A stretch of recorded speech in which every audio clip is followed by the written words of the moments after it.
It's me, Auntie, and I'm in my truck. What the hey?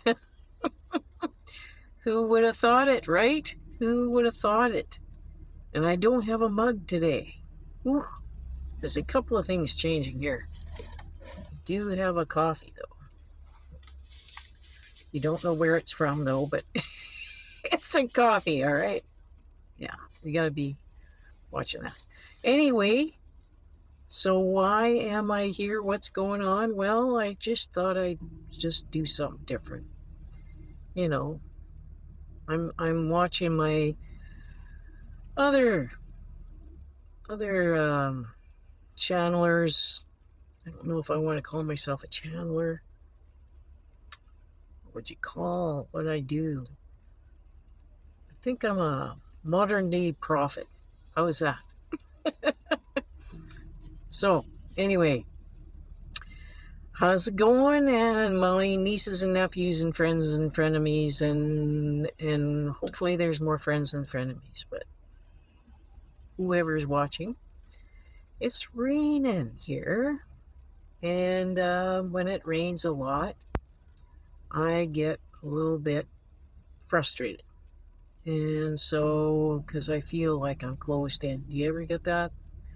Where you feel just like the walls are coming in. It's raining, it's raining, it's raining. When is it ever going to stop? Is it ever going to end? And so I thought, well, why not? I will just talk on my phone in my truck. And so here I am. Ta-da! Yeah, you're right on, yeah. So anyway, what do I want to talk about? Well, a couple of things have been really, really on my mind a lot. And I've had a few dreams lately, and things coming in my meditation a lot. But what's really standing out, and it's come to me a few times. It seems that I'm feeling like things come to me like from my parents, my grandparents, especially my grandfather, my father, and my brother, my oldest brother. And the reason why is they were around when I was very young.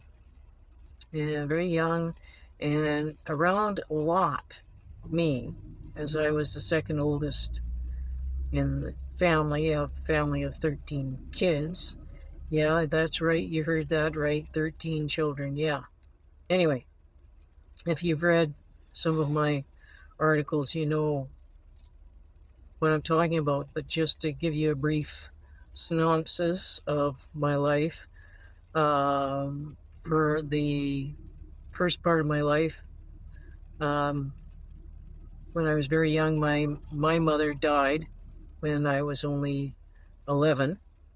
And I have an older brother who was 14 or 13, and then younger siblings, all of us each a couple of years apart. Up as you know, there were 6 of us, and the youngest was just a baby, only 3 months old. So anyway, this happened, and kind of set the stage for a lot of things for me anyway, and also for my siblings. They all have reacted, of course. We all do in different ways, and so this is my story. Okay, so anyway, we were all brought up in a very, very religious family. Super, super duper religious family. And so also the dynamics of being in that super religious family kind of forced my father to look for another mate very quickly. I mean, you gotta imagine, he had 6 little kids. And it's just like, I need help, right? My grandparents came in right away and helped. They were really good. They came in right away. They were there. Like, they were there and wonderful. Did everything. They were just super. And, but my dad was an only child. And so the focus of my grandparents was always on my dad, like big time. And my grandfather was kind of, like really on my dad's ass, you might say. Okay? Yeah, he was pretty tough on my dad. And so my dad was feeling a squeeze, I guess. Better get married quick. And so he did. He married like 6 months later. Yeah, 6 months later. Very young woman, only 19, 20 years old, which translates to she was only 8 years older than me. Yeah. Yeah, I know. Kind of sets the stage there for an interesting dynamic. So anyway, the dynamic here that I want to talk about is me and all the men around me in my life. All of a sudden, bang, 11 years old. But I think for me, it was like even before that. I was kind of always hanging out with my older brother, my dad, my grandpa. Because I kind of got my two younger sisters. They, I'm not saying anything out of turn here. I love you guys. But they kind of just sort of left me. I wasn't kind of included very much in whatever they were doing. So as a sibling to them, I felt a little singled out. So I just went, okay, I guess maybe I'm supposed to hang out with my brother, which I did. So I hung out with my older brother a lot. But at the same time, he kind of was pretty rough on me, So, because I was a girl. So anyway, I picked up a lot of stuff on the male spectrum, let's just say. I picked up maybe mannerisms, maybe how to react and be in life. So when we say the divine masculine, which a lot of the spiritual community will word this as the divine masculine, well, I kind of had the divine masculine a lot happening around me, picking up. And so I kind of picked up that. And I didn't realize I had done that until maybe quite a bit later in my life, where I went, I seem to act a lot like a guy. I gotta turn this around. I'm losing out on my femininity. I've lost my femininity. Things have gone here astray. And a few other things happened along the way that I'm just now, or over the last few years, realizing, okay, I gotta change this about myself. I have to transform this about myself. So I picked up these traits, and I'm not blaming them or anything. I'm just saying that we do have a tendency in life to pick up on our environment. Whatever your environment is around you is kind of what you attract, or you attract more of because of what you're hanging around with. So the reason I'm talking about this is right now we've got a lot in our environment right now. A lot in our environment right now. It is focused so much on scaring the crap out of us. Have you noticed that? Yeah. I mean, they've been doing that for years. Like, ever since they started advertising, I think back in the 50s, and ever since television and has been around, we've always had ads and we've always had the news. But now, now they realize we're wise to the not watching the news. And so now they're scaring us in other ways, right? They're scaring us in other ways with ancient stories, conspiracy stories built about the ancients, and some of it, yeah, some of it is probably very true, but a lot of it, they're really having to invent or create, which is lovely. It's interesting, creative stories. I find the creative storytelling is really quite interesting, and you can get right caught up in it. But after a while, you realize there's no solution here. Everything single story you're watching is very fantastical and really out there, right? But there's not a lot of solution there, is there? So that's one part I want to talk about. Now, another part I want to talk about, getting back to my grandpa, my father, my brother. They had an effect on me in the way I feel about money, in the way that I constantly looked at money, and yeah. So I've had to do a double check on that. I've had to do a double check on that and about that, and something really hit me just because the two things kind of come together. And it's a statement my grandfather always used to say to me is, Tracy, the name of the game is money. Yeah, the name of the game is money. And I don't know that my grandpa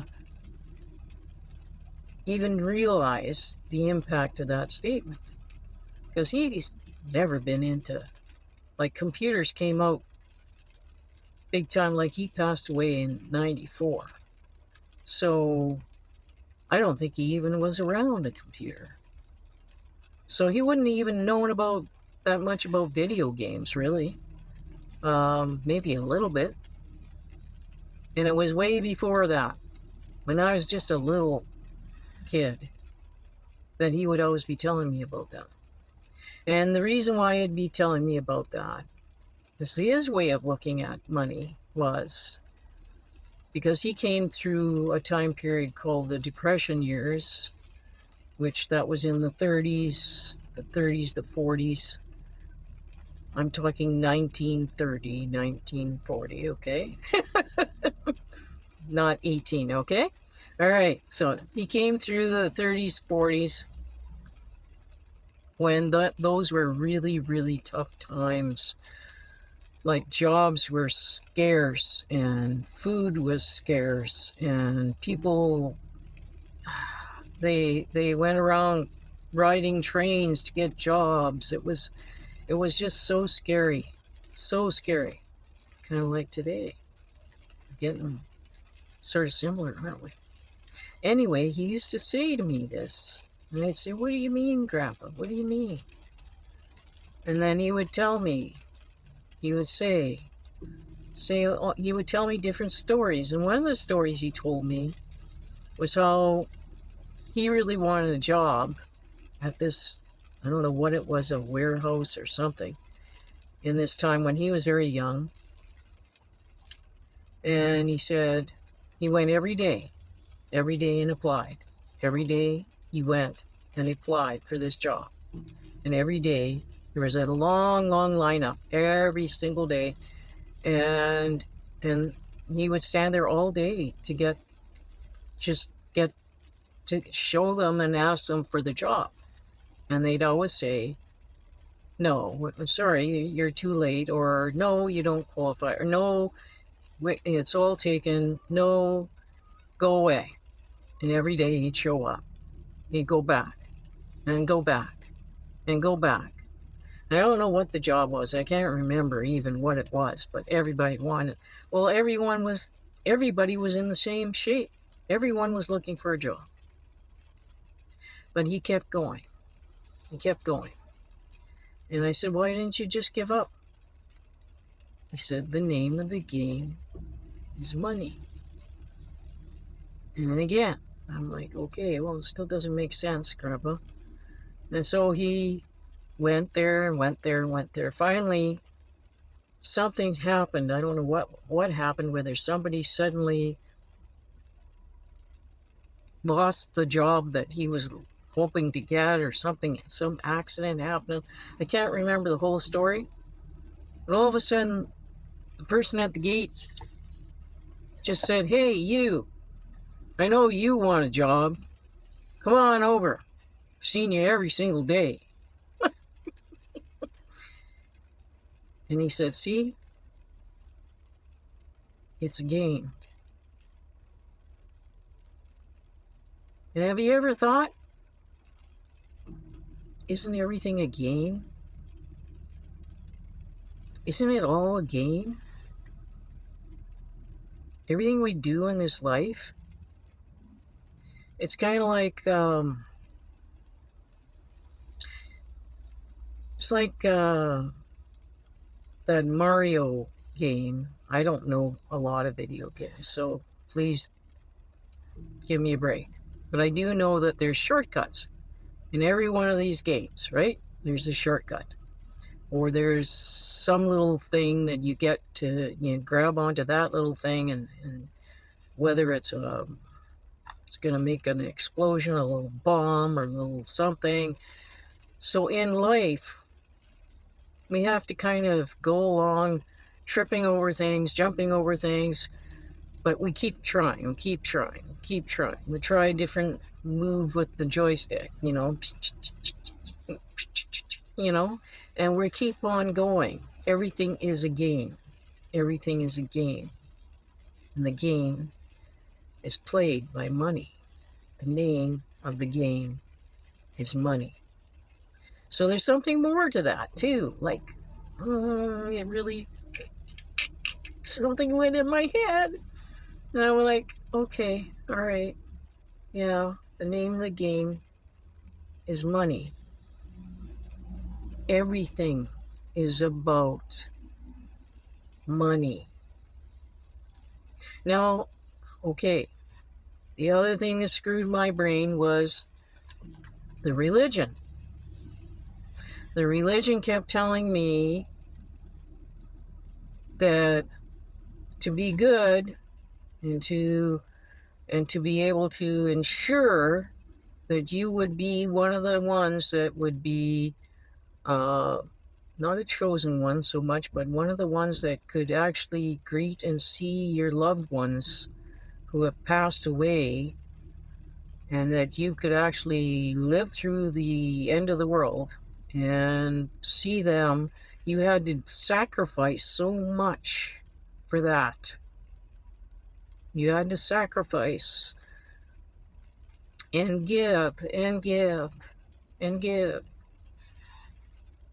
And so, of course, I bought into that because my mom died. Again, that'll choked up. Okay, so that was in my head. It's like in there. And so I was failing at the game of money here. I was failing so I probably picked up the whatever in that game that makes you trip and fail and fall. And that's what I've been continually doing. And everyone else is winning. And I'm losing. But I don't care. I'm quite happy. Or I thought I was. I'm happy to give. But my giving was being taken advantage of. So when you look at things that way and you go, okay, if the name of the game is money, And there were other things that Grandpa used to do. He used to do things like, and he'd say, if you're going to go buy a car, Tracy, if you're going to buy a car, do not show up all dressed up. Don't wear your fancy dress. Don't wear your good shoes. Don't get all dolled up. You go there in your painting clothes or your gardening clothes, and you show up in a beat up vehicle, and you show up with hardly anything. And I said, well, why would you do that? That doesn't make sense. And he goes, then they don't know that you do have something. So then the salesman assumes that you don't really have much, you don't know much about the game. Again, the name of the game is money. Okay, so now money is energy, right? Hey, that's what we all are told in our spiritual community. That's what I'm learning. Money is energy, and it is. Money is energy, and it is. And it's how we use that energy. We can use it for good. We can use it to help ourselves. We can use it for all kinds of things to help better ourselves, better our community, better everything about, and showing that love that you need to show to yourself. And so showing that love to yourself, and you shouldn't have to be sacrificing yourself for the good of others. Not that that isn't bad, that is a bad thing to do, but if you're thinking of the game, people, go back to the game. How many times is Mario going to sacrifice? And what is he going to sacrifice so that he can continue to win at the game and to make whatever it is, points or whatever? I forget. I don't know those games, but I do know things have to happen for him. He has to maybe make certain moves, and he has to know about those moves because the name of the game is money. So, now getting back to my dad. My dad had a different take. My dad already figured this out, I figured, because he constantly had this opposite from his dad, constantly telling him, save your money, Calvin, save your money. And of course he was telling me that, save your money, Tracy, save your money. Remember, the name of the game is money. And I'm like, okay. So I got those things in my head, and the religion saying, you must give of yourself, you must sacrifice of yourself. So all this, you see what I'm saying? What a confusing bunch of stuff in my head all the time, and my heart. So anyway, Dad comes along, and Dad looks at me and says, hey, and I'm learning how to sell sewing machines. And my dad would come along and he'd say, no, someone comes along and they want to trade in their sewing machine for another sewing machine. And we were selling Singers. And the competitors, strong competitors to Singer, were always Bath and Elna and Husqvarna. Those are all brand names that were very much in competition. Probably still are all very much in competition. If anybody's ever buying a sewing machine nowadays, I don't know if that many people are, but perhaps there are different brands or different makes. Anyway, so at that time, and I had to learn. As a teenager, I was learning all the different brands and what they did and how they, what this competitor brand did as opposed to the Singer, what this competitor brand did as opposed to the Singer. And so I would learn all that and how much they were worth. And it used to make me so nervous when someone would come in with a machine to trade trade in and the value of it and how much to give for that value of it, you know, and take off that value of it to the selling of the new Singer sewing machine. So anyway, one time my dad wasn't around and I had to do this by myself with the customer. And so my dad always used to say, Tracy, remember, never cut down the competition. Don't cut them down ever. You never, ever cut down the competition when you are selling a new machine. You always build up the competition, build them right up, and praise the person, praise the customer. Yes, that's a very good machine. Yes, Elna is wonderful. It has this quality, that quality, this quality, that quality, and you name it all off. And then you just pause, and they're looking at you like, well, if it's so good, what does your machine do? And they're waiting for you to tell them the name of the game is funny. So anyway, so I knew all that, and I'd list all the good points of theirs, and then I would say, but just look at what the Singer does. Look at this. And then I'd show them and demonstrate to them, you know, and look at this fancy stitch, and look at this, and look at how the bobbin is like it's a drop-in bobbin, and how easy it is, and you know, and I thread it all, do all that, do all that, and show it to them, and everything, and then the price difference as well, and da da da da da. So anyway, you build it right up, but then and then you stop, and then you say, and they will, you know, how much would you give me for my machine?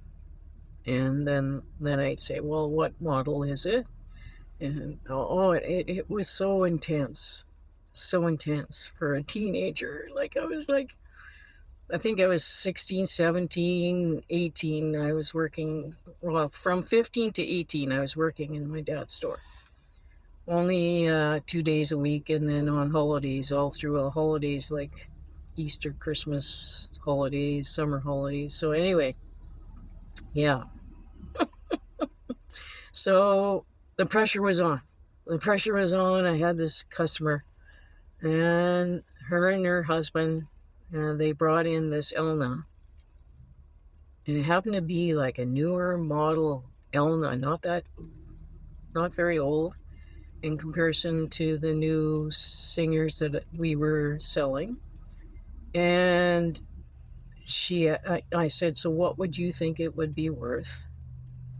And they went really low on what they thought it was worth.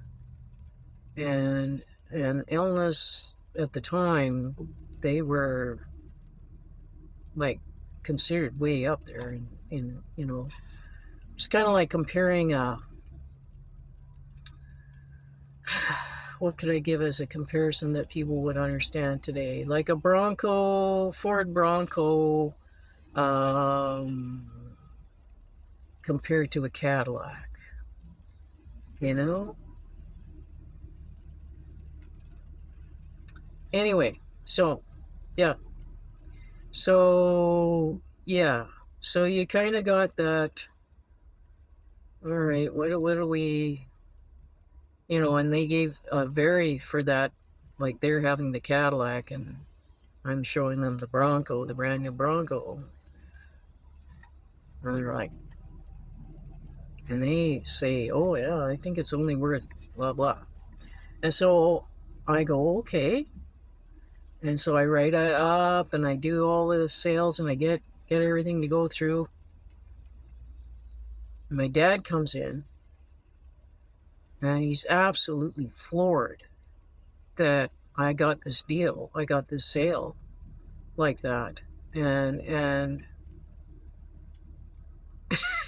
and the reason he's so floored is because the week before that, I had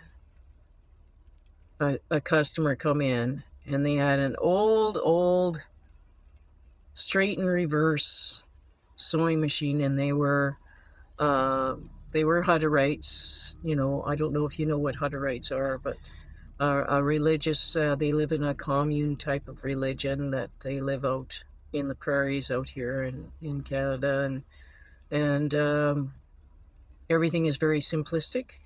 They only like straight and reverse sewing machines. Everything very simple, very you know very easy. They don't like anything too fancy because it's against the religion. So anyway,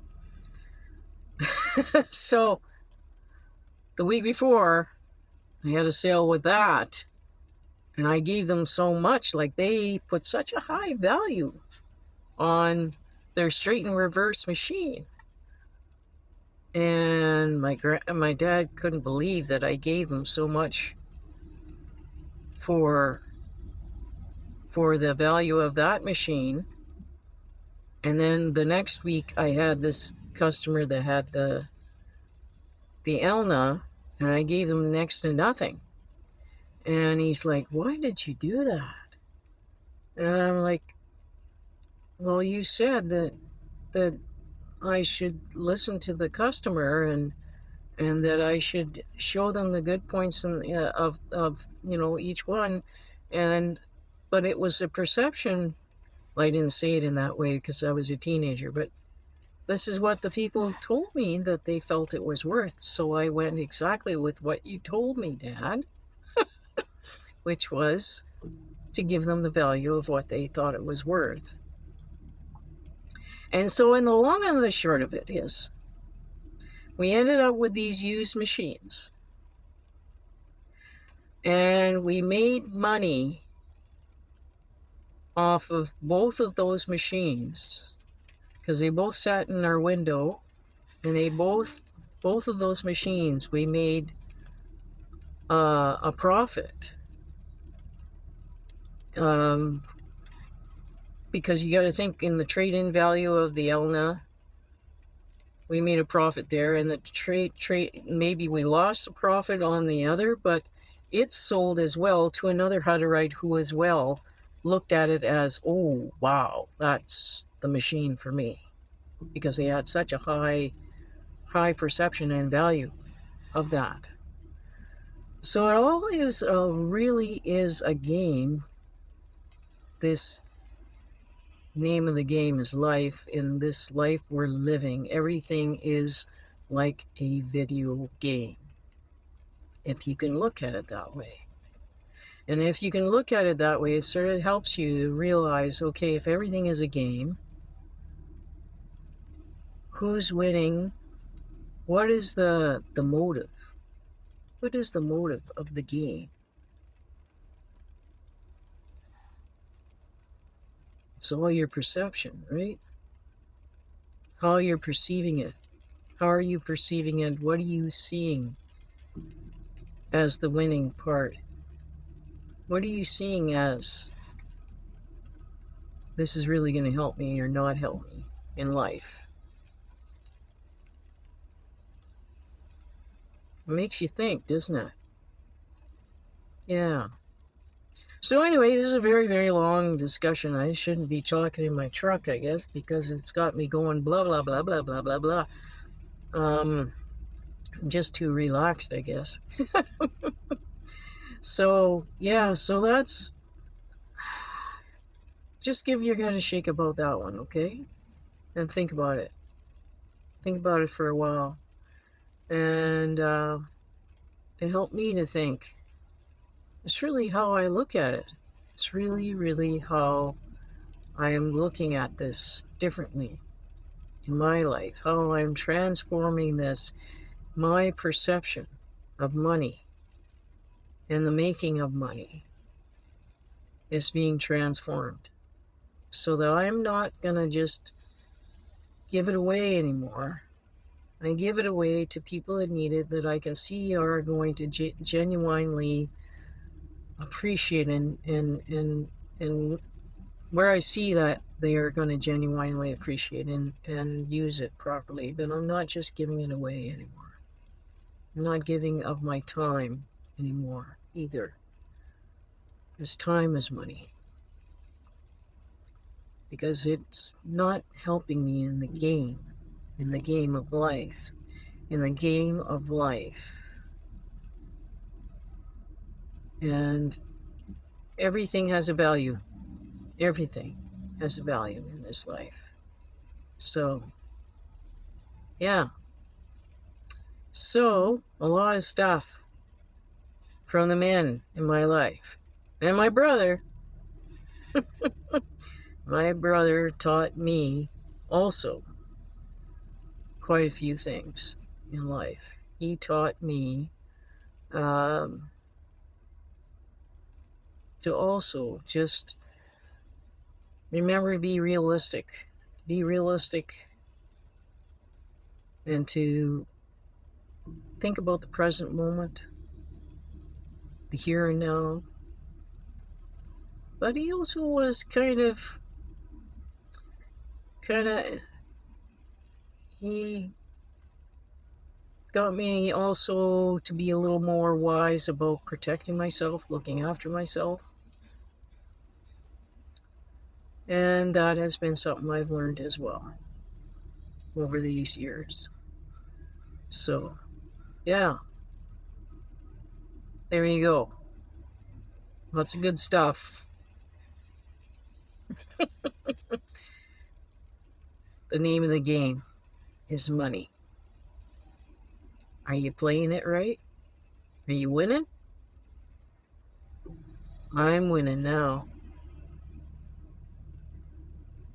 I better watch out. I got my game face on. Do you? Let's win this thing. Talk to you later. Ta-da.